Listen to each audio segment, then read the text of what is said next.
Hi everyone! Thanks for joining me. My name is Victoria and I work for the Mississauga Library. Today I'll be showing you how to make friendship bracelets like the one that I'm wearing using the materials from the Take and Make kits that you received from the library. Let's get started.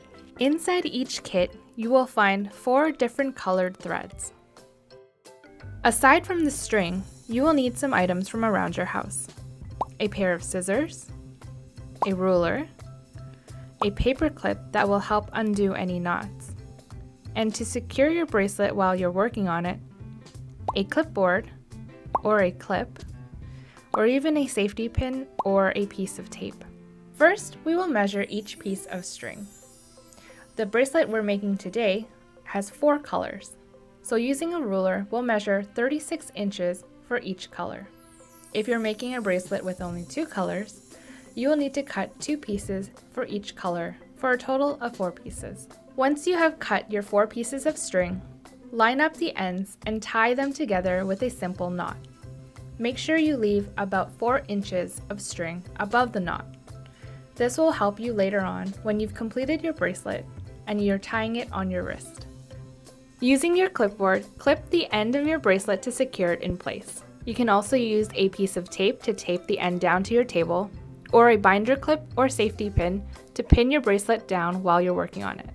Now that your bracelet is secure, we'll start the pattern. Take the color string that you want to start your pattern with and begin by holding it in your right hand. Your left hand will hold the rest of the strings together. In this video, we're starting with white.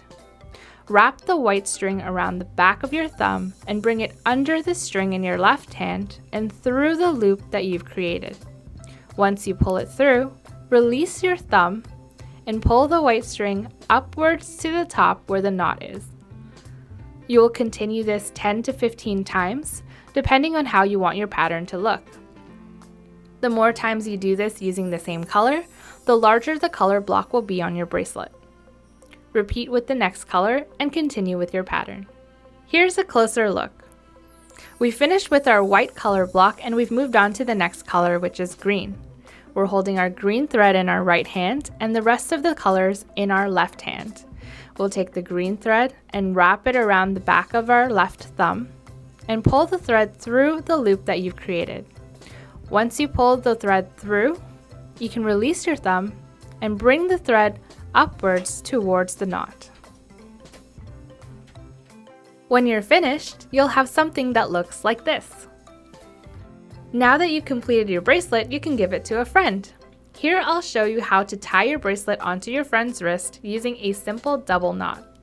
Once you've tied it on, you can carefully cut off any extra string using a pair of scissors. And there you have it. You've just made a friendship bracelet that you can now give away to a friend, a family member, a teacher, a neighbor, or you can even keep it for yourself. There's enough material in each kit for a couple of friendship bracelets, so you can keep one and make a couple more for friends to give away.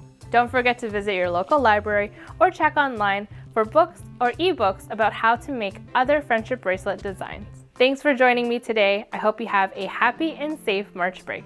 Bye!